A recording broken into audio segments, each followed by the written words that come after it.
Bonjour, bienvenue sur ma chaîne English at Ease.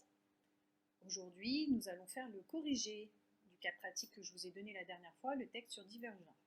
Donc, le texte, je vous ai invité à suivre la méthodologie. Je cherche les mots qui ressemblent au français, je repère les nombres et je les contextualise. Excusez-moi. Et dans un troisième temps, je repère les majuscules, bien les majuscules pertinentes.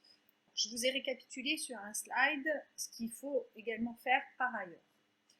Donc une lecture complète à voix basse, voire sans son. Donc on ne tient pas compte des mots inconnus. Je cherche les mots reconnus ou connus, transparents et autres notions de base.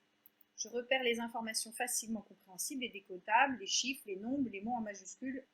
J'identifie également les personnages principaux et le thème principal. Donc, je constitue des paragraphes et je note les mots-clés et l'idée simple que j'arrive à tout de suite décoder dans la marge. Enfin, je cherche du sens et je fais du lien entre les idées. Attention au contresens. Les mots reconnus. Donc, les mots transparents pour ce texte, j'ai choisi de les présenter un petit peu différemment des autres fois. Donc, je les ai présentés en colonne. Et comme vous le voyez, j'ai quand même une bonne partie du texte qui est une information tout de suite décodable. Donc, heroine, faction, family, abnegation, podium, microphone, ceremony, adult, solemn, ancestor, realized, political, ideology, religious, race, nationalism, fault, human personality, divided, inclination, eradicated, qualities, responsible, inclination, et enfin, des mots que je comprends de suite, qui sont des mots basiques, brother, decide, never, word, warring, evil et equal. Donc avec tous ces mots, je peux d'ores et déjà essayer de trouver l'idée directrice du texte, voire le thème du texte. Je pense que c'est clair pour tout le monde. Ce sont quand même des mots autour de la guerre.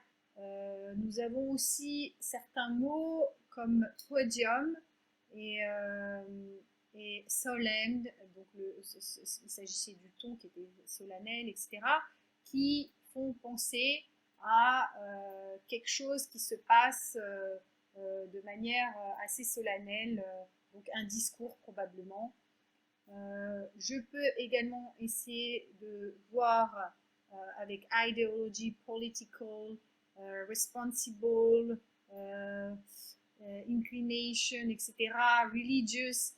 Donc, je vais plus loin. Les mots-clés, podium, ceremony, family, decide, war et faction, que je vais dans ma tête associer forcément avec les images du film, parce que j'ai vu le film. Si vous êtes uniquement attaché à la lecture, essayez de vous imaginer voilà, des scènes.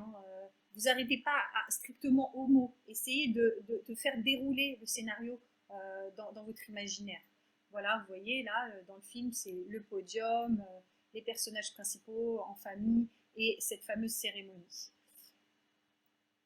Donc les noms propres que je décèle dès le début du texte, c'est les personnages principaux, Tris, Caleb, frère et sœur, et Marcus, qui fait le discours.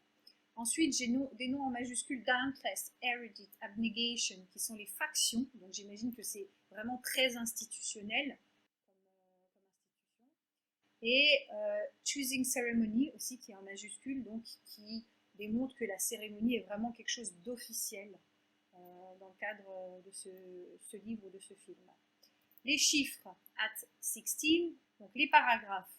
Je coupe le texte en trois parties. L'introduction, les personnages principaux, Tris, Caleb, frère et sœur. Ensuite, je définis le lieu du discours et l'objet de la cérémonie. Donc, choix d'une faction par les mineurs de 16 ans qui quittent leur famille et deviennent adultes. Et enfin, dans une troisième partie, il y a une rupture dans le texte. Donc, un mot fort, decades ago, c'est une petite parenthèse par Marcus sur les ancêtres qui ont été enclins à empêcher les hommes à être mauvais et à faire la guerre et qui explique la création de ces factions. Voilà, en synthèse, je peux dire que Tris et Caleb sont frères et sœurs, ont 16 ans, Ils doivent choisir de rejoindre une faction durant la cérémonie officielle. Marcus, sur le podium, explique que c'est une étape pour devenir adulte. Il évoque ensuite la création des factions par les ancêtres, qui cherchent de cette façon à empêcher les guerres, les hommes ayant un terrain destructeur. Oui, j'ai oublié de dire qu'à cet âge-là, les enfants quittent leur famille.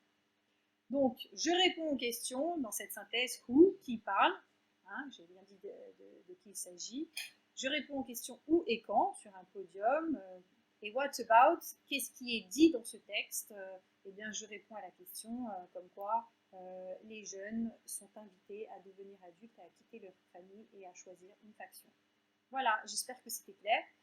Encore une fois, je vous le répète, si vous avez choisi des parties différentes, peu importe, l'important c'est d'arriver à une synthèse qui récapitule les informations principales. Voilà, bye!